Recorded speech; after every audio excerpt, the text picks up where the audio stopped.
তখন তখন তখন আমরা একটু কনফিউজ হয়ে যাই। বলছি জি না, কনফিউজ হবেন কেন? আপনি যার কথা বলেছেন সে কি বলেছিল আপনি দেখেছেন তার বক্তব্যগুলো? আমি দেখেছি, কিন্তু তার শোনেন শোনেন কথা শোনেন। জি তাকে বলুন, সে তো আমার ছাত্র, তাকে জিজ্ঞেস করুন।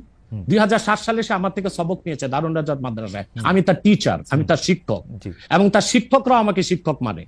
অতএব সে যদি, দেখুন আপনাকে পিছন থেকেই বলতে হচ্ছে, আপনি সময় দিতে হবে আমাকে।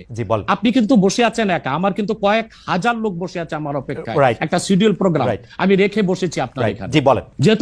যেহেতু আপনার মাধ্যমে আমার মেসেজটা আমি অনেকের কাছে পৌঁছাতে পারবো। আপনি যে ব্যক্তির নাম নিয়েছেন, তাকে আপনি কি দিয়ে তাকে স্কলার বলবেন? লক্ষ লক্ষ লোক হলে স্কলার হয়? এটা কোনো কথা নয়। দ্বিতীয় কথা হচ্ছে, সে মুফতি নয়, ফতুয়া দেবার অধিকার রাখে মুফতি। স্কলার হওয়া এক জিনিস, ওয়াইজ হওয়া এক জিনিস, মুফতি হওয়া আরেক জিনিস। আমার কথা হচ্ছে, আমি কি গ্র্যান্ড মুফতি বাংলাদেশে? তা আমি বলছি না, এটা বলার অথরিটি আমার নেই, কিন্তু আমার ফতুয়াতে কলম বসাবার মতো 10টা মুফতি আপনি বের করে দেন। সে আল্লাহর হাবিব নূর নবীজি মুহাম্মদ মুস্তাফা সাল্লাল্লাহু আলাইহি ওয়াসাল্লামের আরশচুম্বী সম্মানের খেলাফ, আল্লাহ তাআলা সম্মানের খেলাফ বক্তব্য দিয়েছে, হালাল শব্দ ব্যবহার করছে। এটা কি হয়? সে বলেছে আম্মা জান খাদিজা ভার্জিন ছিলেন না। আমার মাকে যদি কেউ বলে ভার্জিন ছিল না, আমি মেনে নিব। সে বলেছে যে এরপর, কিন্তু স্যার আপনার কাছে কি মনে হয় না উনি তাকে আসলে অসম্মান করার জন্য একটা ফ্যাক্ট সামনে আনছে? না না না, এটা আপনাদের মৌলিক বিশ্বাসের মধ্যে একটা বড় ঘাপলা।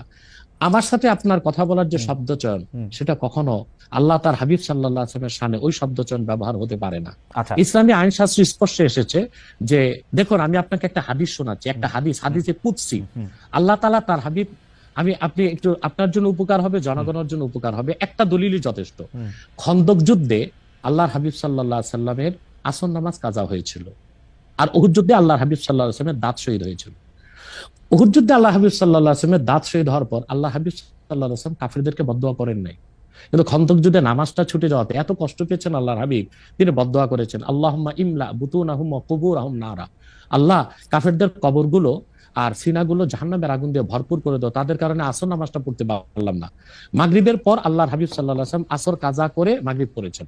আল্লাহ তখন হাদিসে কুদসি নাজিল করেছেন, মুহাম্মদ সাল্লাল্লাহু আলাইহি ওয়াসাল্লাম আপনি উহুদে আপনার দাঁত শহীদ হয়েছে, আপনি মাফ করে দিয়েছেন, কিন্তু খন্দকে নামাজ চলে গেছে, আমার হকটা মাফ করলেন না।